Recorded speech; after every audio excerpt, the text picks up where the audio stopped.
what should we be hearing versus what we hear? Because here's the example, that Jesus teaching on divorce. Okay. You know, the Pharisees come to him, or I think it's actually the Sadducees say, this woman was married to 7 brothers, and whose wife will she be? And he says, you haven't read the scriptures. And the Pharisees too, they came and said, is it lawful for a man to divorce his wife or not? I think Christianity has sided generally with Jesus and with Shammai, who would have held this position, that the grounds for divorce are pretty daggone narrow. With the development of the Talmud, the rabbis gave themselves kind of a blank check. And so they could get away with quite a lot doing and saying what they said. This is why you've got the argument between the house of Shammai and the house of Hillel on the issue of divorce. Now, Hillel, frighteningly, was so loose with divorce that he said, if your wife burns the food, you can divorce her. Yeah. Now, if you want to talk about radical, I think that's pretty radical. Women were very vulnerable in Middle Eastern contexts of that kind. Yep.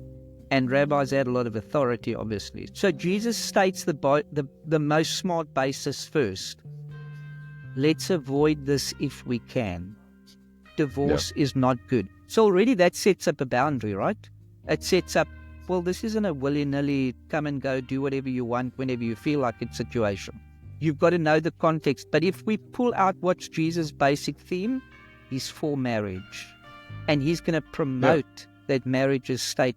Yet, at the same time, there's just no chance that a woman who is being sexually or physically, verbally abused over a long period of time, a husband who's constantly cheating, all the other way around, that Jesus is going to say, oh, you just stick it out because that's how you live for God. Yeah, I'm like, no, that's not, because marriage is a picture of God in covenant and perfect unity. I think, Paul, what's happening is, and again, it's happening on the Christian side, and it's happening on the nervous about Jesus Jewish side, that people are deciding Jesus is radical or not based on their perspectives of where they are coming from, and then unfairly projecting onto Jesus something that's not contextual to the first century that he's in. And the other point we make pertinent to this is that if there isn't that context applied, then the God of Israel becomes this kind of sick looks bad power player who pits us in one situation and says, do what I tell you. And then as soon as we do what he tells us to do, he says, but now you disobeyed this law over here, and now I'm angry with you again. Terrible. And he keeps moving the goalposts. I'm like, I don't want anywhere near somebody like that.